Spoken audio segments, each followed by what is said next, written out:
So you guys, one of the things that I try to do is introduce you not only to the legends in this industry, but the dynasties. And with me right now, I have Ross Hart, part of the Hart family dynasty. So happy to have you here. How are you doing? It's great. It's beautiful to be here in such lovely company, Little Egypt. So. He is so nice. Ross is considered one of the nicest guys here at the Cauliflower Alley Club. He never says anything wrong. He's always just full of love and grace. But Ross, let me ask you a little bit about what it's like being not just in a dynasty, but growing up in a family that's their number one focus is wrestling. It's interesting. You know, I have different relationships with my family members, but they're all close. But a lot of the discussions all center about wrestling or experiences about that, and that's great. But sometimes we need to focus on other topics as well, but wrestling usually is the dominant topic. Now, where are you, Ross? It's so cute. Where are you in regards to your family? Are you, I know Smith's the oldest. Yeah, that's right.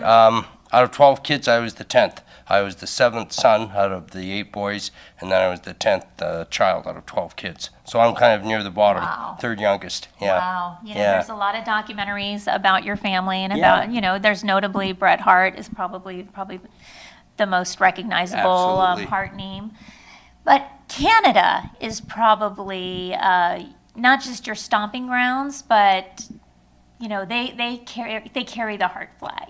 Yeah, without a doubt. Yeah, absolutely. I think we're synonymous with pro wrestling in Western Canada, and with the notoriety of the dungeon where my dad trained so many guys. It was labeled as a torture chamber and a pit for a lot of younger wrestlers breaking in, you know, but it's where a lot of some of the best names got their start in the industry. So so a lot of notoriety from that, and you know, I think we've all had strong images in the city. You know, we've been involved a little bit in politics and numerous charities and fundraising endeavors, and I'm a school teacher, and you know, I enjoy working with kids a lot, but so you know, I think we've kind of earned our recognition in Alberta, but it's very humbling and rewarding to be recognized and put over by fans everywhere. When I come to a Cauliflower Alley function here, I'm recognized by so many people and asked for autographs and pictures, and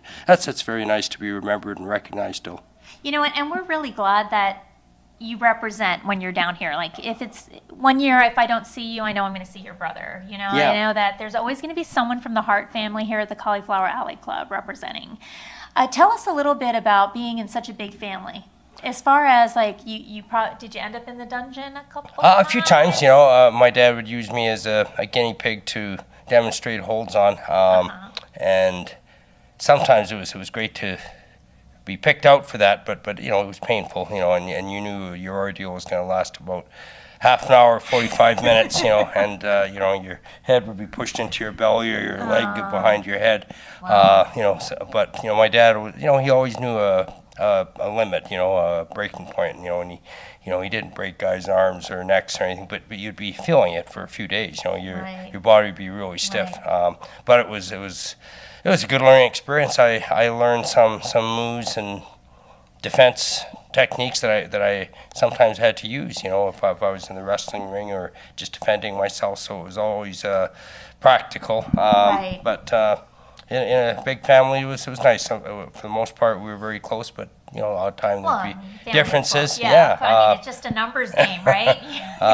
But you know, I give my parents a lot of credit. They did an incredible job raising 12 kids in one household with so much going on, and running the wrestling business, which was pretty chaotic at times. And they, I think, raised us all very well and taught us important values and how to respect our elders and our teachers and authority figures, and they encouraged us to pursue our own career paths, not just to follow wrestling, and we all had those opportunities. So you know, I'm really blessed with the things that my parents passed down to me.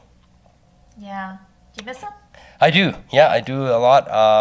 But we try to have family celebrations as often as possible, and we don't have the original house where we were raised, although it's still there, but it was, you know, it was sold after my dad passed away. But we do get together and have dinners. We had Easter dinner at my house a few weeks ago, and a lot of us are still in the Calgary area, so we do stay close together, and then we come to functions like this.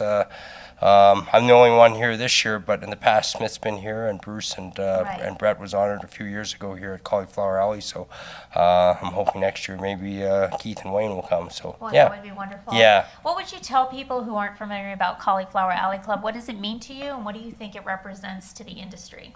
I think it's a great place to honor and recognize some of the past and present stars. There's a lot of legends who've been recognized and received numerous awards, and then some contemporary stars like Diamond Dallas Page, who's kind of gone on in a different career path, I guess, with the yoga and just what he's done, to help a few other wrestlers who are less fortunate.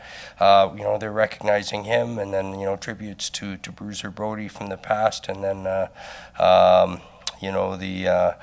up-and-coming younger stars. They have a rookie category as well, and then they have 2 great wrestling cards where the up-and-coming stars get a chance to perform. So I think it's great. It's a combination of recognizing the legends from the past, but also looking toward the future. Mm-hmm. Yeah. I was talking to J.J. Dillon earlier, and he had brought up, like, one of the things that he misses is this camaraderie of when the wrestlers would get in the car and they'd drive to their gigs, and then they drive to the next gig and the next gig, and that's where, like, they were in their creative mindset. They were putting together, like, their most amazing matches, and things have to change as a result of, like, the world that we're living in, timings and trends. We can't control that. Yeah. What would you suggest for young wrestlers right now that are working this market to create something similar? I mean, what would you suggest to them? I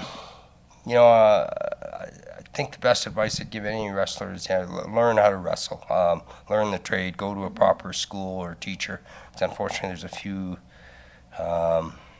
schools that aren't very legitimate. They don't have very qualified trainers, and sometimes they'll give these guys the opportunity to wrestle, and they'll work for next to nothing, but they're actually setting themselves further back, and when they get in the ring, they're actually putting themselves at risk, or guys they wrestle. So I think it's really important they go to a reputable school, and then try to get as much experience as possible, but you can't put everything else aside. You still have to work or go to school and get a degree, have a trade, because if it doesn't work out, or your career is cut short because of an injury or whatever, you've got something else to fall back on. And then from there, I guess, just try and get experience with some of the more established promotions, even with Japan and Germany and some of these places where they have some tournaments, and as more limited an industry as it is now, good talent will still stand out. And if it works within a couple of years, great. If not, you've learned some great life lessons, I guess, and experiences, and it's probably then time to move on to other endeavors or industries. Yeah. He sits there and he's all quiet, right? Like, you see Ross at these banquet tables, and he's just so quiet and unassuming. And then you get him in a room like this, and then it just spews out. Yeah, you can't shut me up now. No, but it's all golden, Ross. I mean, what you're saying, if whoever's listening to this just goes back and hits repeat and repeat and repeat and repeat, you will be setting yourself up for a very good career in this business. And Ross, I want to thank you so much for coming in here. It's just great. It was a pleasure. Thank you. Okay. He's so nice. You're so nice. Thank you for having me on. Thank you. Okay. Appreciate it.